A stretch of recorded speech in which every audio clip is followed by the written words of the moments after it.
राधे राधे मेरे प्यारे भाइयों बहनों माताओं व बंधुओं। संस्कार की बातें चैनल में आपका स्वागत है। बंधुओं, आज मैं आपको सुनाने जा रही हूँ ज्येष्ठ मास में सुने जाने वाले पद्म पुराण की कथा।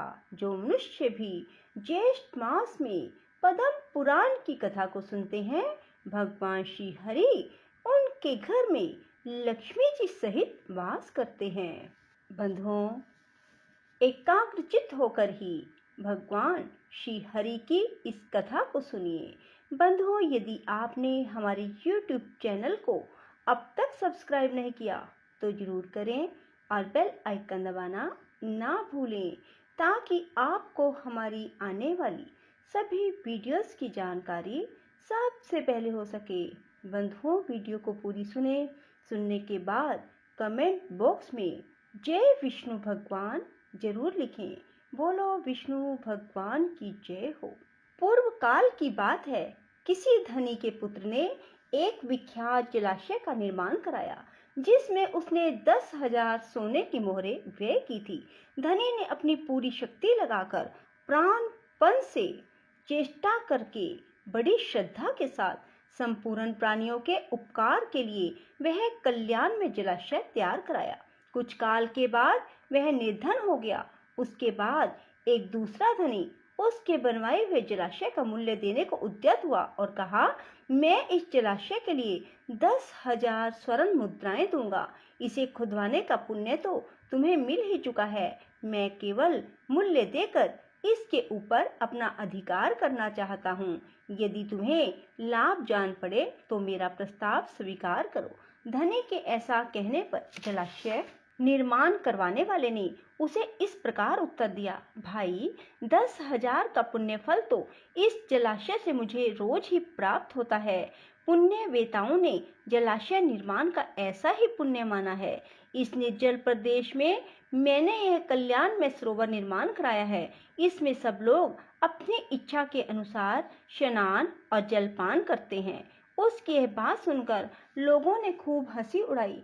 तब वह लज्जा से पीड़ित होकर बोला, हमारी यह बात सच है। विश्वास ना हो तो धर्म अनुसार इसकी परीक्षा कर लो। धनी ने ईर्ष्यापूर्वक कहा, बाबू, मेरी बात सुनो। मैं पहले तुम्हें 10,000 स्वर्ण मुद्राएं देता हूँ। इसके बाद मैं पत्थर लाकर तुम्हारे जलाशय में डालूंगा। पत्थर स्वाभाविक ही पानी में डूब जाएगा। फिर यदि वह समय अनुसार पानी के ऊपर आकर तैरने लगेगा तो मेरा रुपया मारा जाएगा, नहीं तो इस जलाशय पर धर्मतः मेरा अधिकार हो जाएगा। जलाशय बनवाने वाले ने बहुत अच्छा कहकर उससे 10,000 मुद्राएं ले ली और अपने घर को चल दिया।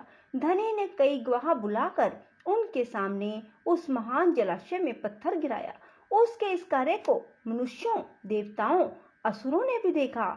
तब धर्म के साक्षी ने धर्म तुला पर 10,000 स्वर्ण मुद्राएं और जलाशय के जल को तोला, किंतु वे मुद्राएं जलाशय से होने वाले एक दिन के जलदान की भी तुलना ना कर सकी। अपने धन को व्यर्थ जाते देख धनी के हृदय को बहुत दुख हुआ। दूसरे दिन वह पत्थर भी द्वीप की भांति जल के ऊपर तैरने लगा। यह देख लोगों में बड़ा कोलाहल मचा। इस अद्भुत घटना की बात सुनकर धनी और जलाशय का स्वामी दोनों ही प्रसन्नता पूर्वक वहां आए। पत्थर को उस अवस्था में देख धनी ने अपनी 10,000 मुद्राएं उसी की मान ली। तत्पश्चात जलाशय के स्वामी ने ही वह पत्थर उठाकर दूर फेंक दिया। नष्ट होते हुए जलाशय को पुनः खुदवाकर उसका उद्धार करने से जो पुण्य होता है, उसके द्वारा मनुष्य स्वर्ग में निवास करता है तथा प्रत्येक जन्म में वह शांत और सुखी होता है। अपने गोत्र के मनुष्य, माता के कुटुंबी, राजा, सगे संबंधी, मित्र और उपकारी पुरुषों के खुदवाए हुए जलाशय का जीर्णोद्धार करने से अक्षय फल की प्राप्ति होती है। तपस्वियों, अनाथों और विशेषतः ब्राह्मणों के लिए जलाशय खुदवाने से भी मनुष्य अक्षय स्वर्ग का सुख भोगता है। इसलिए ब्राह्मणों जो अपनी शक्ति के अनुसार जलाशय आदि का निर्माण करता है, वह सब पापों के क्षय हो जाने से अक्षय पुण्य और मोक्ष को प्राप्त होता है। जो धार्मिक पुरुष लोक में इस महान धर्म में उपाख्यान को सुनाता है, उसे सब प्रकार के जलाशय दान करने का फल होता है। सूर्य ग्रहण के समय गंगा जी के उत्तम तट पर 1 करोड़ गोदान करने का जो फल होता है, वही इस प्रसंग को सुनने से मनुष्य प्राप्त कर लेता है।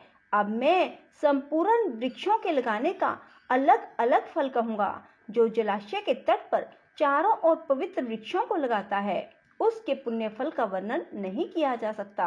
अन्य स्थानों में वृक्ष लगाने से जो फल प्राप्त होता है और जल के समीप लगाने पर उसकी अपेक्षा करोड़ों गुना अधिक फल प्राप्त होता है। अपने बनवाए हुए पोखरे के किनारे वृक्ष लगाने वाला मनुष्य अनंत फल का भागी होता है। जलाशय के समीप पीपल का वृक्ष लगाकर मनुष्य जिस फल को प्राप्त करता है, वह सैकड़ों यज्ञ से भी नहीं मिल सकता। प्रत्येक पर्व के दिन जो उसके पत्ते जल में गिरते हैं, वे पिंड के समान होकर पितरों को अक्षय तृप्ति प्रदान करता है। उस वृक्ष पर रहने वाले पक्षी अपनी इच्छा के अनुसार जो फल खाते हैं, उसका ब्राह्मण भोजन के समान अक्षय फल होता है।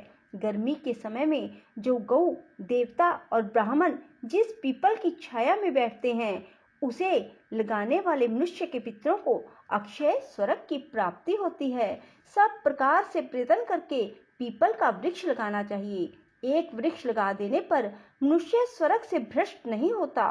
रसों के क्रय विक्रय के लिए नियत रमणीय स्थान पर मार्ग में जलाशय के किनारे जो वृक्ष लगाता है, वह मनोरम स्वर्ग को प्राप्त होता है।